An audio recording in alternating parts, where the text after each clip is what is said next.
ராசி மிதுன லக்னக்காரங்க எப்படி இருக்குது இந்த ஏப்ரல் மாதம்? குரு பகவான் உங்கள் வீட்டிலே தான் இருக்கார். சூப்பராக இருக்குது. டைமெல்லாம் ரொம்பவே நல்லாயிருக்கு. சரிங்களா?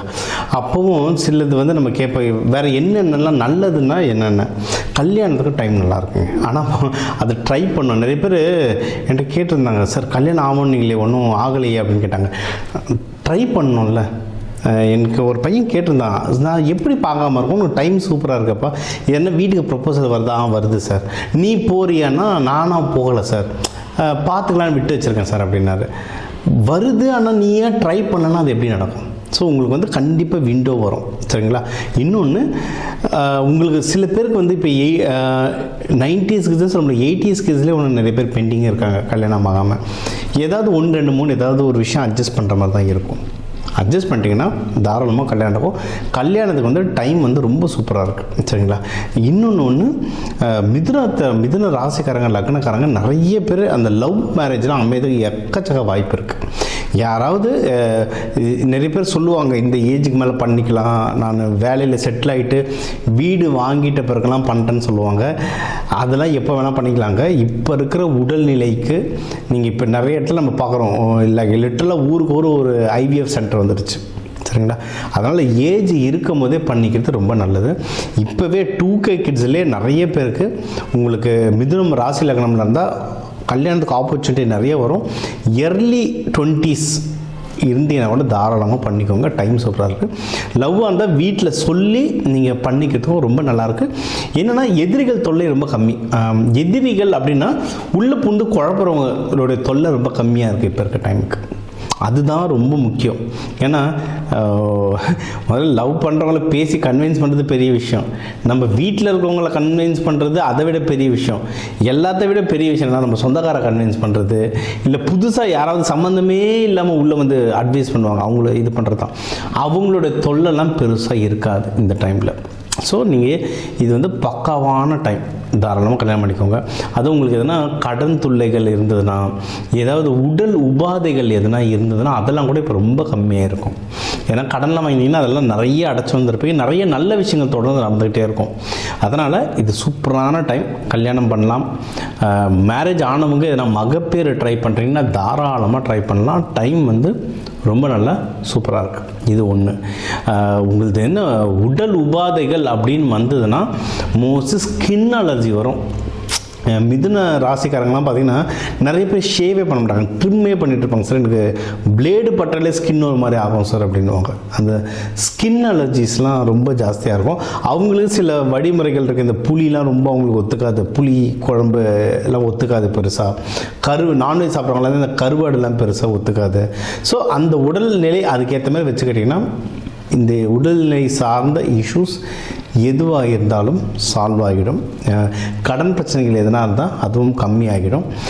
வேலையில் யாராவது இருந்தால் எனக்கு தெரிஞ்சு உங்களுக்கு வந்து நிறைய ப்ரமோஷன் கிடைக்கிறதுக்கு நிறைய வாய்ப்புகள் இருக்கும். உங்களுக்கே இப்போ ஆஃபீஸில் தெரியும், ப்ரமோஷன் பற்றி பேசும்போது உங்கள் பேர் ரொம்ப அடிபடும்னா அவங்கள பற்றி நிறைய பேசுவாங்க. அந்த லிஸ்ட்டில் உங்கள் நேம் இருக்கும். ப்ரமோஷன் கிடைக்கிறதுக்கு சூப்பரான டைம். யாருக்காவது கிடைக்கிற நிலமையில் இருந்தால் தாராளமாக நீங்கள் கன்சல்டிங் எடுங்க. சில வழிமுறைகள் சொல்கிறாங்க. உங்களுக்குன்னு சில தானியங்கள்லாம் இருக்குது. இப்போ ஃபார் எக்ஸாம்பிள் நீங்கள் மிதுன ராசி லக்னம் புதன் வீடு. இப்போ உங்களுக்கு வந்து இந்த பச்சை பயிரெலாம் ஒர்க் ஆகும். இந்த பச்சை பயிரெலாம் கொஞ்சம் கையில் வச்சுக்கிட்டிங்கன்னா செம எனர்ஜியாக இருக்கும். அதாவது நம்ம கோவில் கலசத்தங்களை பார்க்குறீங்களா, விதைகள் வச்சுருப்போம். சாமியை வந்து அந்த பிராண பிரதிஷ்டைன்னு பண்ணுவோம். அப்பவும் கீழே நவதானியங்கள்லாம் நம்ம கொட்டுவோம். பூமி பூஜை பண்ணும்போது கொட்டுவோம். இதுக்கு அது வந்து ஒரு தானியமும் ஒரு கிரகம். இப்போ கோவிலுக்கே நம்ம அதை வைக்கும் போது அவ்வளோ நல்லதுன்னா அது நம்ம உடம்புல வச்சுக்கும் போது எவ்வளோ நல்லது இருக்கும். ஸோ உங்களுக்கு ஒரு நல்ல விஷயங்கள் நடக்கும்போது அதெல்லாம் கையில் வச்சுக்கிட்டிங்கன்னா அதை வந்து உங்களுக்கு சாதகமாக கிளிக் பண்ணுறதுக்கு ப்ரமோஷன் வர மாதிரி இருக்குது. எதனா தடங்கள் இருந்தால் கூட இதெல்லாம் கையில் வச்சுக்கும் போது ஜெயிக்கிறதுக்கு நிறைய வாய்ப்புகள் இருக்குது. ஸோ அதை பண்ணுங்க. பச்சை பயிர் இருந்து ஒரு எக்ஸாம்பிளாக சொன்னேன். பொதுவாக மிதுனத்துக்கு ஒரு எக்ஸாம்பிளாக சொன்னேன். உங்கள் கிரகநிலை வச்சு ஒன்றும் மற்ற விஷயங்கள்லாம் நம்ம சொல்லலாம். இது எல்லாமே பக்காவாக இருக்கும். இது இன்னொன்று, இந்த டைமில் உங்களுக்கு ஏதாவது உதவிகள் தேவைனாலும் தாராளமாக யாருன்னா வந்து பண்ணுவாங்க. இப்போ உங்களுக்கு எப்படியும் கையில் வந்து கண்டிப்பாக பணம் வருங்க. நிறைய எப்படியும் நல்ல பணம் வசதி இருக்கும். வீட்டில் வந்து ரொம்ப சந்தோஷங்கள் இருக்கும். நீங்கள் வந்து ஆக்சுவலாக நீங்கள் எப்படி இப்போ ஃபேமிலியோட ட்ராவல் பண்ணுறது எக்கச்சக்க வாய்ப்பு இருக்கும். நிறைய பேர் ட்ராவலும் பண்ணிகிட்ருப்பீங்க. கடைசி ஒரு 2-3 மாதத்துலலாம் பார்த்தா நிறைய பேர் ட்ராவல் பண்ணுவீங்க.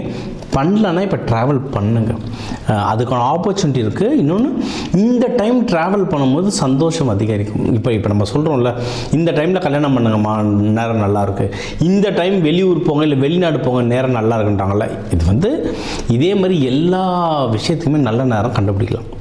இதே தான் இப்போ நீங்கள் குடும்பத்தோடு ட்ராவல் பண்ணுறதுக்கு சூப்பரான டைம். தாராளமாக போய்ட்டு வாங்க. அதுவும் நீங்கள் எதுனா ஃப்ளைட்டு ட்ராவல் போகிற மாதிரி இல்லை உங்கள் வசதி வாய்ப்புக்கு ஏற்ற மாதிரி நீங்கள் ட்ராவல் பண்ணலாம். சூப்பராக ஒர்க் ஆகும். ஓகேங்களா? இது முடிஞ்ச அளவுக்கு இந்த கிராஸ் லேண்டுன்னு சொல்லுவாங்க, மலைகள் இல்லை இது கடல் நிலை, கடல் சார்ந்த இடம், அதை தாண்டி வேறு ஏதாவது இப்போ நீங்கள் ஊட்டியே போகிறீங்கன்னா கூட அந்த புல்வெளி பொட்டானிக்கல் கார்டன்லாம் இருக்குல்ல, அந்தமாரி கிராஸ் லேண்ட் இருக்கிற இடமா போங்க. அந்த இடத்துல சந்தோஷங்கள் ஜாஸ்தியாகும் உங்களுக்கு. இப்போ அந்த இடத்துல உங்களுக்கு சந்தோஷம் ஜாஸ்தியாகும். அதை ட்ரை பண்ணி பாருங்கள், சூப்பராக ஒர்க் ஆகும். ஓகேங்களா? இன்னொன்று, நீங்கள் எதில் ஜாகிரதையாக இருக்கணும் அப்படின்னா, நீங்கள் ஏதாவது ஒரு விஷயங்கள் முயற்சி பண்ணுவீங்கள்ல. இப்போ ஃபார் எக்ஸாம்பிள், இப்போ படிக்கிற குழந்தைங்க, இப்போ எக்ஸாம்ஸ் நிறைய வருதுனால நான் படிக்கிற குழந்தைங்களுக்கு மெயினாக சொல்கிறேன்.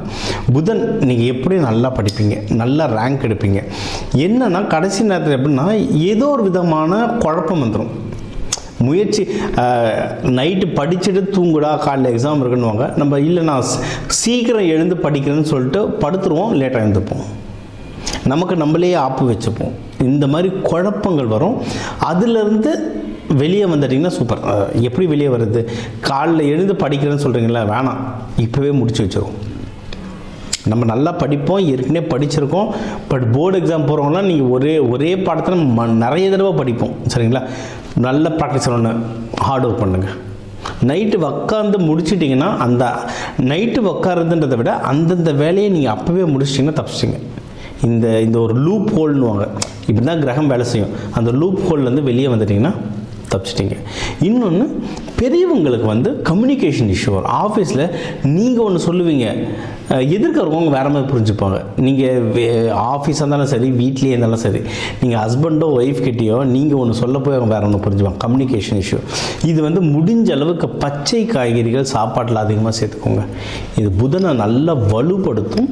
உங்களுடைய கம்யூனிகேஷனை ரொம்ப நல்லா ஸ்ட்ராங் பண்ணும். இது ஒன்று. நீங்கள் தெய்வ வழிபாடுகள் இதுக்கெல்லாம் என்னன்னு பார்த்தீங்கன்னா, கிருஷ்ணர் பாமா ருக்மிணியோட வச்சு வழிபடுங்க. அதாவது கிருஷ்ணரை ராதையோடு வழிபடுறதும், கிருஷ்ணரை தனியாக வழிபடுறதுக்கும், கிருஷ்ணரை பாமா ருக்மிணியோட வச்சு வழிபடுறதுக்கும் நிறைய டிஃப்ரென்ஸ் இருக்குங்க.